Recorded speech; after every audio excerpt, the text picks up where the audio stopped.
Okay, so what are we going to do to it? Well, I want an extra cab. Why do I want an extra cab? Because I want room behind the seats for stuff, you know, that I can keep dry, like my clothes and my fridge and a couple of important bits and pieces, you know.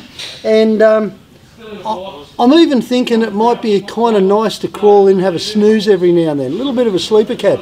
Now, the problem with the full cruiser back, or the cut down cruiser back on Milo, is that everything's in there rattling around. There's always dust coming in. The smaller the cab, the less chance you got of dust coming in. There'll still be plenty of dust in there, but not as much. And then I'll have a bit of a tray back that I can play with. Now, it might not be a tray back, it could be a style side, because let's face it, I'm all about style, as everybody knows. Where to chop the cab? Well, my chosen place, having chopped a few of these over the years, is something different this time. There's a body mount that's about there.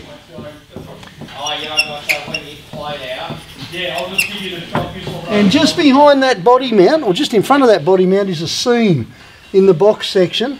So we want to stay away from that seam, come this way just a little bit to take that body mount in.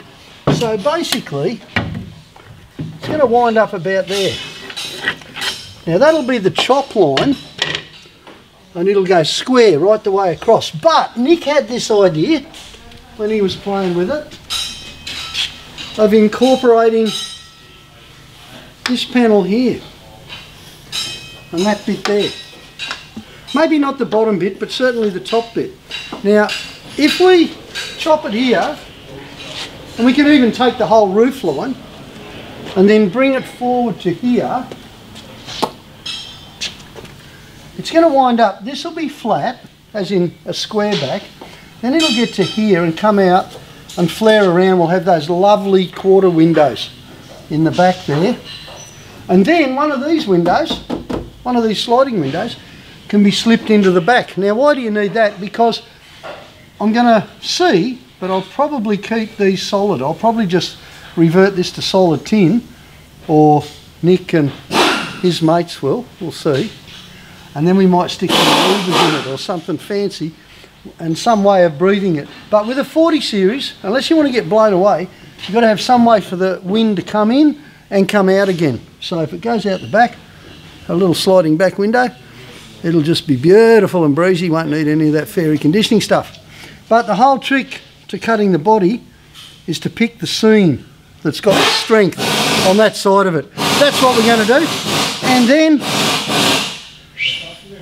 And then, when this is braced from side to side, it'll be strong as, but we'll also cut out this panel here.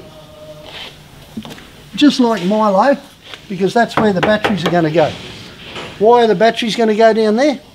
Because it's safe. It means I can use my Century heavy duty wet cells or something like that, you know, really reliable batteries, and whack them in the sides on the chassis where they're out of the road. And I can get to them really easy when I've got to jump start all the Nissans. So, too easy. He says, where's the 9-inch grinder, Nick? Okay. Just call me the Terminator. Hey, it's got a nice thin disc on it.